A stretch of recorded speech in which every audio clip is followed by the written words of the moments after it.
Hello students, today we will do the question answer of lesson number 2 in history. Your first question, how New Kingdom emerged in the beginning of the early medieval period. Open the page number 85 for the answer of this question. Here, origin of the New Kingdom in North India. By the 7th century, being landlord or various chiefs gained great importance in the kingdoms. Kings acknowledged them as their subordinates or samans. These samans collect the tax and control the region. They vote, gift and provide military support to their king. As these samans gain power and wealth, they declare themselves as Mahasamans, Mandaleshwara and some time independent ruler. देखिए इसमें क्या था कि कैसे यहाँ पर new kingdoms बने थे, कैसे ऑर्गन्स हुआ इनका।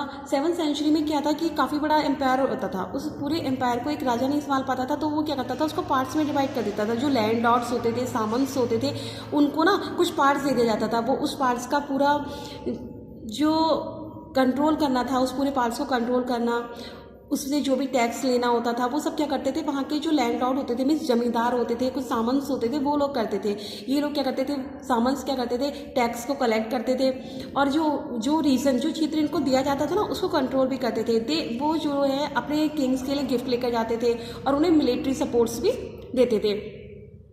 एज दीज सामंस gains power of the wealthy, ये जो है कभी अब आगे चल के काफ़ी पावरफुल और वेल्थी हो गए थे, तो इन्होंने क्या किया, अपने आप को महासामंत, महामंडलेश्वर इस टाइप से डिक्लेयर कर दिया था। और सम टाइम इन्होंने क्या किया था, अपना इंडिपेंडेंट रूलर बना दिया। जब ये काफ़ी वेल्थी हो गए थे, काफ़ी स्ट्रेंथ इनकी अच्छी हो गई थी, तो ये इन्होंने क्या किया, फाइट की और अपने आप को इंडिपेंडेंस रूलर बना लिया था। ठीक है, here to here is the answer of first question. Your next question, describe the tripartite struggle. Tripartite struggle. Open the page number 87 for the answer of this question. Tripartite struggle, जैसे किसके नाम से आप समझ पा रहे हो, ट्रीपार्टाइट स्ट्रगल मतलब 3 पार्टियां स्ट्रगल करते हैं इसमें। Here to here, right. The ruler belonging to the Gurjara, Pratihara, Pala and Rashtrakutas dynasty often fought especially for the control over the Kannauj. Kannauj was them a symbol of sovereignty. यहाँ पर आपके 3 रूलर्स थे, 3 किंग्स थे, गुर्जरा, प्रतिहार, पाला और राष्ट्रकूट्स के डायनेस्टीज के। तो ये लोग क्या करते थे, कनौज के लिए आपस में फाइट करते रहते थे, आपस में झगड़ा करते थे। कनौज क्या था, अपने आप में एक सॉवर्टी थी। सॉवर्टी मतलब एक सर्वोच्च सत्ता थी जिसे हर कोई पाना चाहता था। It was well situated in the northern plain, जो नॉर्थन प्लेन में थी। As a result that whoever capture the Kannauj could control the Ganga valley, जो इसको कैप्चर करेगा ना कनौज को, वो कंट्रोल करता था गंगा वैली को। Since there were 3 parties in this conflict, historian described it as the tripartite struggle. तो इन 3 पार्टी की जो स्ट्रगल होती रहती थी ना, इसको हिस्टोरियंस जो थे उन्होंने क्या किया, ट्रीपार्टाइट स्ट्रगल्स का नेम दिया।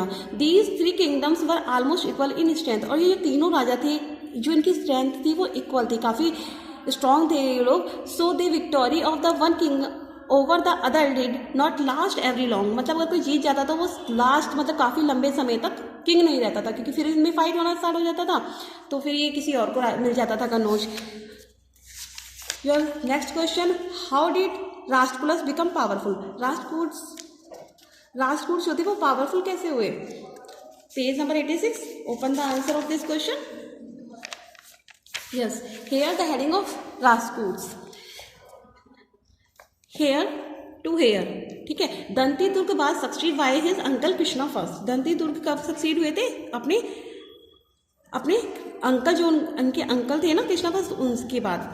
ही extended his kingdom up to Karnataka, और इन्होंने जो अपना राज्य था वो कर्नाटका तक एक्सटेंड कर लिया था, मतलब फैला लिया था। Later his son Dhruva ascended the throne, और जो इनके जो बाद में जो इनके बेटे थे ना ध्रुव, वो अपने थ्रोन से भी ऊपर जाना चाहते थे, असेंडेड करना चाहते थे। He was further succeeded by the Govinda third, फिर उसके बाद ये सक्सेड हुए किसमें, गोविंदा थर्ड से। The extended the empire further, फिर उन्होंने फिर अपना एम्पायर क्या किया, बढ़ा लिया, एक्सटेंडेड कर लिया। Amoghavarsha ruler for 64 year from 814 to 870 80, जो अमोघ वर्ष रूल थे उन्होंने जो रूल किया था, मतलब उन्होंने जो शासन किया था वो 64 ईयर किया था।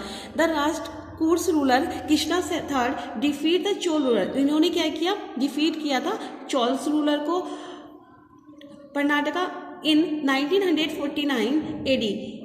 His armies reached up to the Rameswaram. अब इस तरीके से फाइट करते करते जो इनकी आर्मी थी वो कहाँ तक पहुँच गई थी, रामेश्वरम तक पहुँच गई थी. किसकी, दंती दुर्ग की. जो ये थे राष्ट्रकूट जो थे, इनकी जो आर्मी थी वो कहाँ तक पहुँच गई थी, रामेश्वरम तक पहुँच गई थी. There he built a pillar of victory and a temple. और वहाँ जाके इन्होंने क्या किया, एक पिलर बनाया अपनी विजय का, मतलब ये जो जीत गए थे उसके लिए उन्होंने एक टेम्पल बनाया, एक पिलर बनाया, pillar of the victory and a temple. इन्होंने एक पिलर बनाया. In this way Rajput become powerful. इस तरीके से क्या हुए थे, जो राजपूत थे वो पावरफुल बने, मतलब एक दूसरे को इन्होंने हराया, फाइट की, और फिर अपना जो किंगडम था ना इसको ये एक्सटेंड करते गए. Is the answer of your third question. Next है your fourth question. Who was Muhammad Ghaznavi? Do you feel his main aim was the plunder India? Explain. Mohammad Ghaznavi कौन था और इसका जो मेन एम था, क्या उसका मेन एम इंडिया में प्लंडर करना, मतलब लूटमार करने का था, इसको एक्सप्लेन करना है हमें. Open the page number 88 for the answer of this question. Here Mohammad Ghaznavi. Okay, Sultan Mohammad Ghaznavi, right here to here, इसमें हमें कंप्लीटली राइट करना है. Sultan Mahmud of Ghazni rule from 1997 to 1830. जो सुल्तान महमूद गजनवी का जो रूल था, जो उनका शासन था, वो 997 से 1030 तक था. He is extended his control over the part of central Asia, Iran and north western part of the sub continent. इनका जो एरिया था, जो रूल्स था इनके कंट्रोल में, वो सेंट्रल एशिया, ईरान और नॉर्थ वेस्टर्न पार्ट्स था.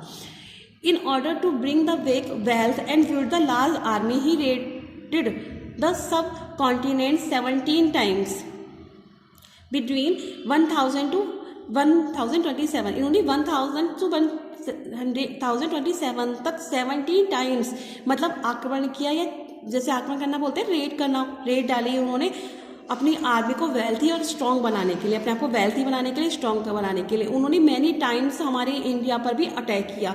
ही attack mainly on the temples और town in the northern India. जो हमारे नॉर्थन इंडिया में जो टाउन्स थे ना, जो भी वहाँ पे शहर थे और जो टेम्पल्स थे, उसमें उनका जो मेन था पर्पज़, हमारे देश, जो हमारी कंट्री थी वो काफ़ी रिच थी, तो वहाँ से लूट मार करके अपने देश में ले जाना और अपने आप को वेल्थी बनाना था उनका जो मेन पर्पज़ था. This was because he had hear there was a lot of gold and jewellery kept in the temple of India. उन्होंने ये सुना था कि हमारे जो इंडिया थे, इंडिया के टेम्पल्स में काफ़ी ज्वेलरी है, काफ़ी गोल्ड है, और हमारी जो इंडिया थी वो पहले बहुत ज़्यादा रिच भी थी. Some of his famous campaigns were against Nagarkot, Thaneshwar, Mathura and Kannauj. तो इन्होंने जो मेनली फेमस जगह थी उन सब जगहों पर क्या किया, लूटमार की. His 15th invention against the Somnath temple in Gujarat was the most disasters once. इन्होंने 15th में क्या किया था, जो हमारा सोमनाथ का टेम्पल है गुजरात में, उस पर अटैक किया था और उसे बिल्कुल डिजास्ट कर दिया था, मतलब नष्ट कर दिया था. He looted the temple of all its wealthy. इन्होंने क्या किया, रेड डाली और वहाँ से क्या किया, गोल्ड को, जो भी वहाँ से इनको मटेरियल्स मिला उस सबको लूट लिया.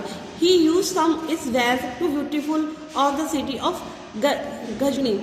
ठीक है, इन्होंने ये सब क्यों किया, अपने आप को, अपनी सिटी को ब्यूटीफुल बनाने के लिए और अपने आप को वेल्दी बनाने के लिए. He died in 130 AD. और इनकी जो 180 में क्या हो गई थी, इनकी डेथ हो गई थी. ठीक है, तो जो मोहम्मद गजनवी थे वो हमारे जो देश में आए थे, वो क्या करने के लिए आए थे, अटैक किया, और उनका जो मेन पर्पज़ था हमारे देश में आने का, यहाँ से लूट मार करके यहाँ की जो रिचनेस थी, यहाँ का जो गोल्ड था उसको ले जाना और अपनी आर्मी को स्ट्रॉन्ग बनाना था, अपनी कंट्री को ब्यूटीफुल बनाना था. ठीक है, your second lesson complete. Thank you.